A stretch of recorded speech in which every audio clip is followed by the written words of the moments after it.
Good morning friends, তোমরা সবাই কেমন আছো? আশা করি ভালো আছো। আমিও ভালো আছি। আজকে আবারও একটি নতুন ব্লগে তোমাদের সবাইকে স্বাগত জানাচ্ছি। আই হোপ ব্লগটি ভালো লাগবে। তো ঘুম থেকে উঠেই ফ্রেশ হয়ে নিলাম, ফ্রেশ হয়ে চলে এলাম। বাসনপত্র অনেক জমে আছে, রাত্রের বাসন, তো সেগুলোকে একটু ভালো করে ধুয়ে নিচ্ছি। আর উঠেছি আজকে ওই 6:30 নাগাদ। তো ঘুম থেকে উঠে নিজে ফ্রেশ হতে আবার 15 মিনিট মতো সময় চলে গেল। তারপরে এই যে বাসনগুলোকে নিয়ে বসলাম, বাসনগুলো ধুয়ে নেব। আর সকালবেলায় যা কাজ করা যাবে, শীতের বেলা একদম ছোটোবেলা যে পরে কাজ করব সেটা আর হয়ে ওঠে না। আর সকাল সকাল কাজ করে নিলে অনেকটা কাজ হয়ে যায়। তো তাড়াতাড়ি করে বাসনগুলো মেজে নিচ্ছি। আর আমার হাজব্যান্ড তো স্কুলে যাবে, তোমরা সবাই জানো। তো তার জন্য রান্না বান্নাটা আমাকে তো আগেই করতে হবে। তো তার জন্য আমাকে মেন্টাল প্রিপারেশন নিয়েই একদম নেমে পড়তে হয়। তো যাই হোক, তোমাদের সাথে কথা বলে বলে বাসনগুলো ধুয়ে নিলাম। আর তারপর কি করব সেগুলো তোমাদের সাথে শেয়ার করব। আর যেহেতু সে এখনও ঘুম থেকে ওঠেনি, তো ভাবলাম এই সুযোগে অনেকটা কাজ করা যাবে। সে যদি একবার ঘুম থেকে ওঠে তখন আবার চা করো, এইসব করতে আর অন্য কাজ হবে না, তখন পুরো রান্নার কাজে বসে পড়তে হবে। তো তার জন্য এখন যতটা করা যায়।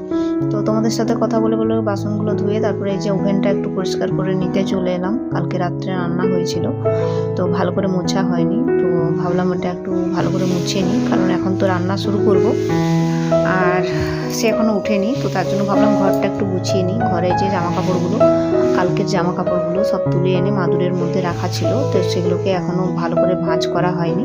তো ভাবলাম এখনও উঠেনি, তো এখন এই কাজটা করে নিই। যে মশারি খাটানোই আছে, তোমরা দেখে বুঝতেই পারছো যে এখনও ঘুম থেকেই ওঠেনি।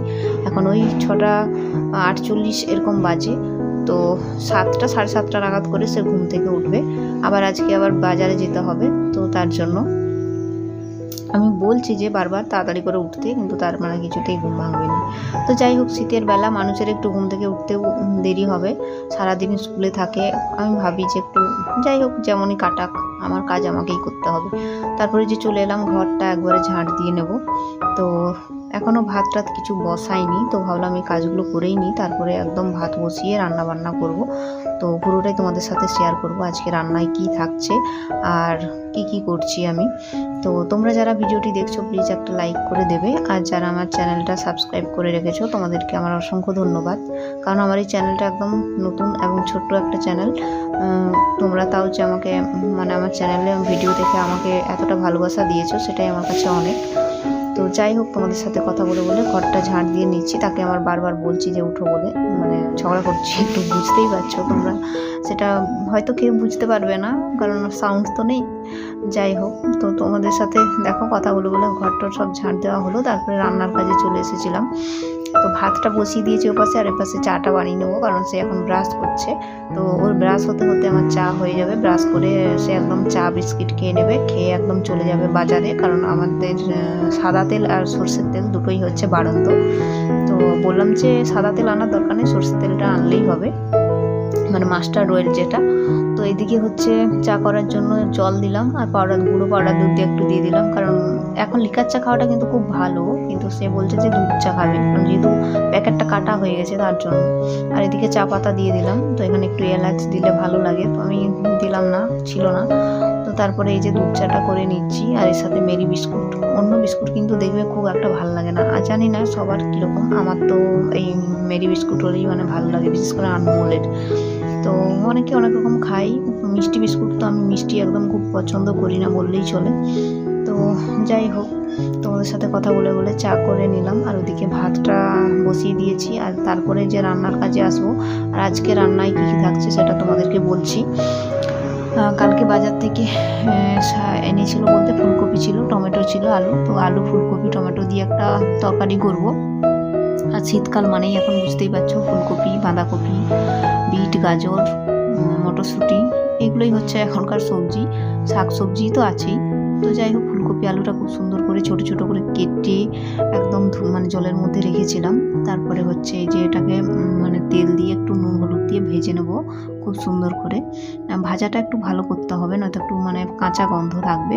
তো যখনই একটু ভাজা ভালো হয়ে যাবে তখনই এই যে মশলাটা দিয়ে দিচ্ছি। আর মশলা আমি করেই রেখেছি, সেটা হচ্ছে টমেটো, পেঁয়াজ, আদা রসুন পেস্ট, তার সাথে কাঁচা লঙ্কা সব একসাথে পেস্ট করে নিয়েছি।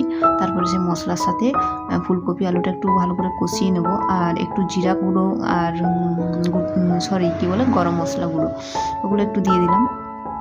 গরম মশলাটা অনেকে লাস্টে দেয়, আমি একদম মানে ভাজার সময় দিয়ে দিই, তাহলে কিন্তু ভালো হয়, মানে একটা স্মেলটাও ভালো বেরোয়।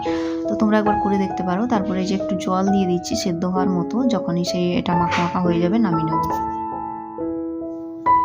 তো তরকারিটা হয়ে গেছে দেখো। তো এটা এখন নামিয়ে নিই। আর খেতে কিন্তু খুব টেস্ট হয়েছিল, যেহেতু টমেটো পুরো পেস্ট ছিল আর আদা রসুন পেঁয়াজ সব একদম বাটা ছিল, মানে মুখে তো মশলা সেরকম লাগেনি, খুব সুন্দর লাগলো। আর এদিকে ডিম আলুটা ভেজে রেখেছি, আর আদা রসুন পেস্ট যেটা ছিল ওটা একটু বেশি করে রেখেছিলাম, ওটা দিয়েই হচ্ছে করে নিচ্ছি ডিম আলুর ঝোলটা। তো আজকে ব্লগটা এত দূরই রাখলাম, খুব বড় করলাম না। এই রান্নাবান্নার পর্ব দিয়ে তোমাদের সাথে শেষ করলাম। যদি ভালো লাগে ভিডিওতে অবশ্যই একটা লাইক করে দিও। আর আগামীকাল আপনাদের সাথে আবার দেখা হবে আমার নতুন একটা ব্লগে। ততক্ষণে সবাই তোমরা সুস্থ থাকবে, স্বাভাবিক থাকবে। আর ঠিক 11টার সময় আমার ব্লগ আপলোড হবে। তো চলো আজকে এখানের মধ্যে বিদায় নিলাম।